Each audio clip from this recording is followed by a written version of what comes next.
របៀបចូលប្រើប្រាស់នៅក្នុងកម្មវិធី Google Slide ដំបូងយើងបើក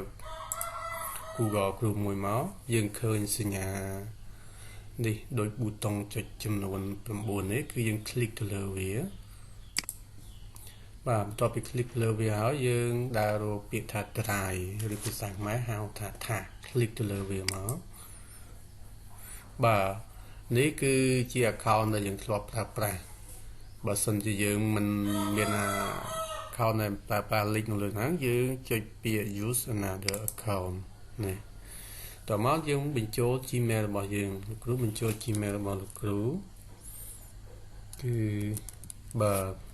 វា load ឲ្យហើយយើងចុចពាក្យថា next តបទៀតយើងបញ្ចូល password របស់ Gmail របស់យើង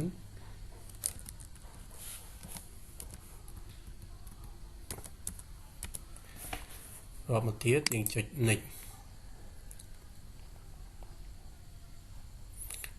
នេះគឺចូលមកដល់ Google Drive របស់យើងនេះគឺ Google Doc ដែលយើងធ្លាប់បានធ្វើឥឡូវយើងចង់បើកចូលទៅក្នុង Google Slide ថ្មីមួយយើងចុចពាក្យថា new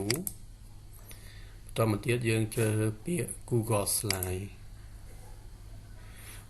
នេះគឺជាកម្មវិធី Google Slide របស់យើងសម្រាប់ធ្វើបទបង្ហាញផ្សេងៗគឺយើងធ្វើនៅក្នុង Google Slide របស់យើងនេះហើយយើងក៏អាចចាក់ចេញបានដែរដោយចុចទៅលើនេះคลิกឈ្មោះរបស់យើងហើយជ្រើសពាក្យ sign out នេះគឺយើងចាក់ចេញពីកម្មវិធី Google Slide របស់យើងហើយសូមអរគុណសូមជម្រាបលា